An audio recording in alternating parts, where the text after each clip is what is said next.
ABP અસ્મિતા C વોટરે જે આંકડા જાહેર કર્યા છે એ 543માંથી 443 બેઠકના એક્ઝિટ પોલ છે।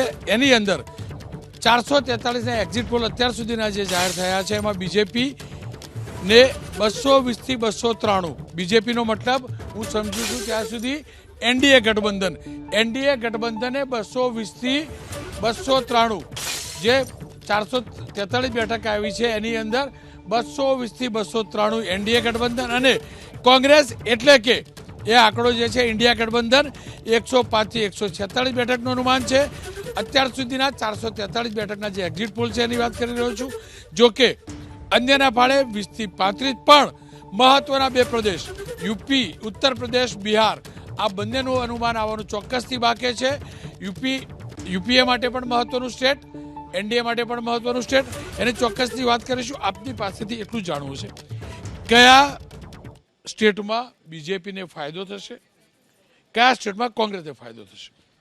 હાલનું જે છેલ્લું રાજકારણ હતું એમાં ભાજપે લોકશાહીનું ચીરહરણ કરેલું।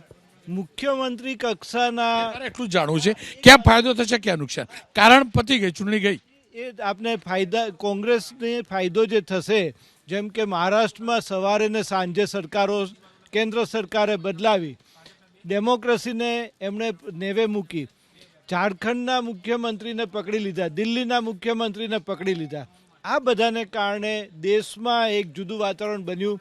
હું ચોક્કસપણે માનું છું મહારાષ્ટ્રમાં, ઝારખંડમાં, દિલ્હીમાં અને દિલ્હીને કારણે દિલ્હીની આજુબાજુના સ્ટેટમાં કોંગ્રેસને અને બીજેપીની વિરુદ્ધનો માહોલ બન્યો છે, કોંગ્રેસની તરફેણનો માહોલ બન્યો છે અને 100% ત્યાં ફાયદો થશે।